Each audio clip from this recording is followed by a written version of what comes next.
Good evening, it's Friday, 7th of September, Cryptonuts podcast number 5. I'm here with Dom on a Friday night in Australia, and we just thought that we'd jump online and have a quick chat. The other day I had our little Cryptonut timer and I got it all wrong. I put on 20 hours instead of 20 minutes. I think Dom talked for about 4 hours within that.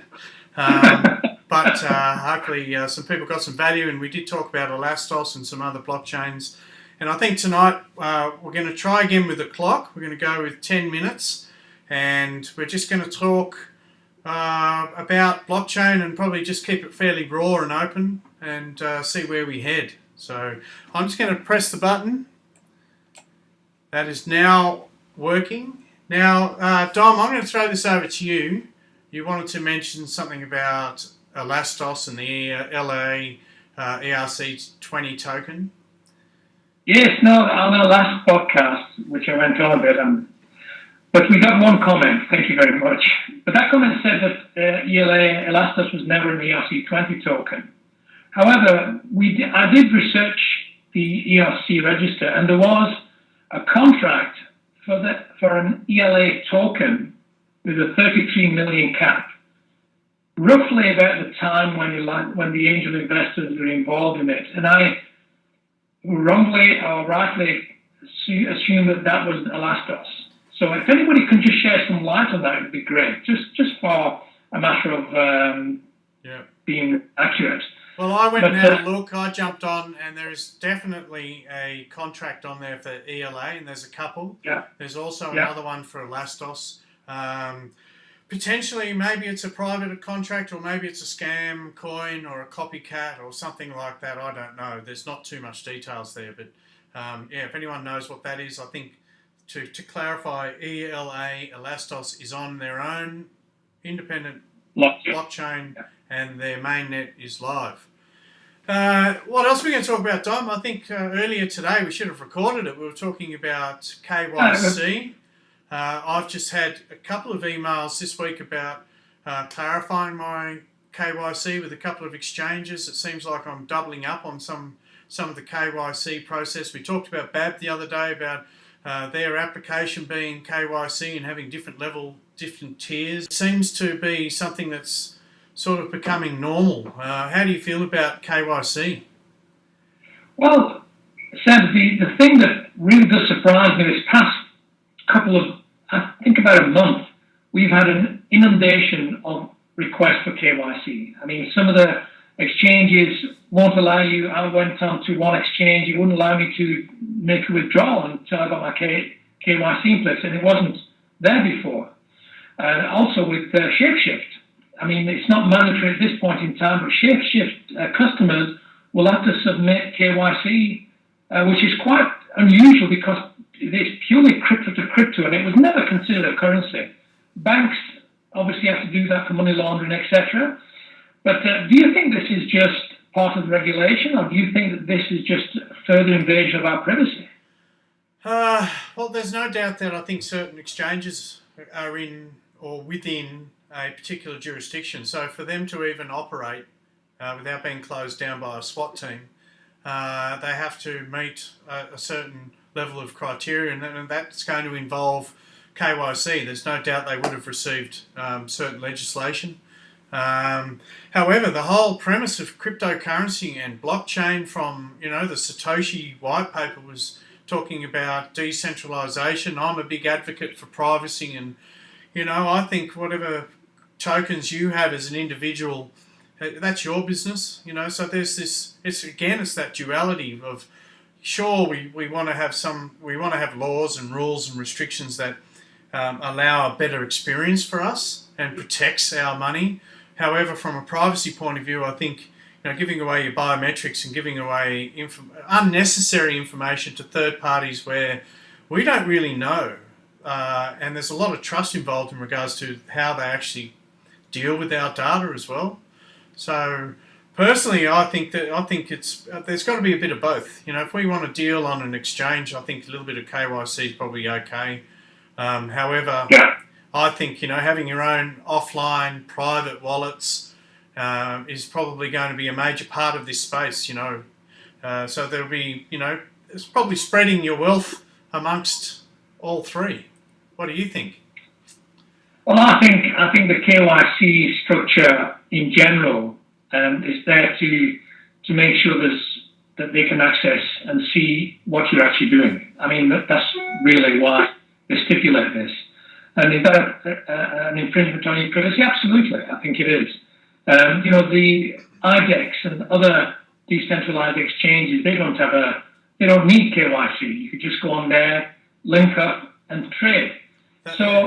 That is the power of the decentralized exchanges, and I think there's a massive future for it as well, because it's that mutual consensus of trust with a decentralized exchange. Humanity can operate and exchange in a quite a open format. And yeah, you did mention IDEX. I think there's another one that's just started. Is that Nex? I think Dan from EOS is talking about creating their own decentralized exchange. You've got BitShares, you've got theirs. And there's quite a few. I think Ethan is coming out. I'm not sure if they're going to be doing KYC, but they're talking about empowering the decentralized viewpoint. So, yeah, it's definitely a positive thing for the decentralization. Are you involved in some of the decentralized exchanges? Yeah, I really like the decentralized exchanges. I think once you get into it, they're quite simple to use. The smart contract works very well. I must say that Ethereum, with a good exchange, the contracts on there works very smoothly. You don't have all the hassle that we had with the Ether Delta in the beginning, with things not going through and taking a long time to actually finalize the transaction. So I like the IDEX and the decentralized exchange. But I just want to make a point here, and I just want to see what you think about this. Is that we've got ETFs, which require a more regulated space. One of the complaints is that the Bitcoin or crypto market is unregulated, and that's why they can't allow ETFs to take place. On the other side, we want our privacy. Don't you think that the two have some sort of link where they're trying to regulate it by enforcing KYC on everyone so they can present a unified sort of conformity to the prelude for an EFT? Is that a possibility? I'm not sure. Or are they using that as an excuse to get you to put your KYC in? Because it seems to be across the board. Well, the bottom line is that KYC and EFT are financial requirements of the traditional system, right? So yes. You mentioned banking. We know that the EFT to be approved is going to require a level of security and confidence for even these hedge funds and whatever, the traditional market to move over. So that's where the KYC comes into it. So as a crypto nut, we want to see adoption. We want to see mass adoption. We want to see, the stock market and Wall Street and anyone, all the the mainstream financial system move over to cryptocurrency.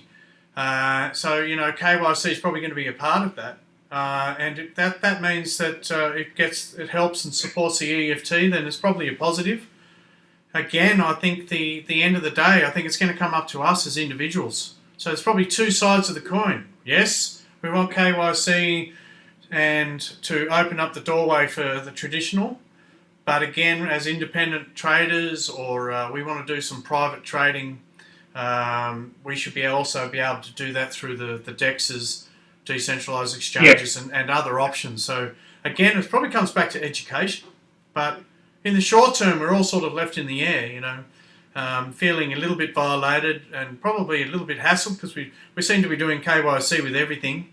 And at the moment, I feel like I'm doubling up on it because they're asking for new photos and all sorts of stuff. Even though I'm on YouTube, I'm not hiding. I'm right here. But we've got 1 minute left, Tom. So, do you want to have a closing statement in regards to this? Because we're going to stick to our 10 minutes, and we might do another video on Sunday. So I'm going to let you finish. What's the thought of the day? I would like to know if the dump that we've just had, where there was an obvious manipulation, I wonder if they had KYC and if those people can be tracked. because there was definitely a short squeeze, and with the market dumped so quickly, and especially when so many BTCs were seen to be going into the exchanges. What was it, 1,000 BTCs?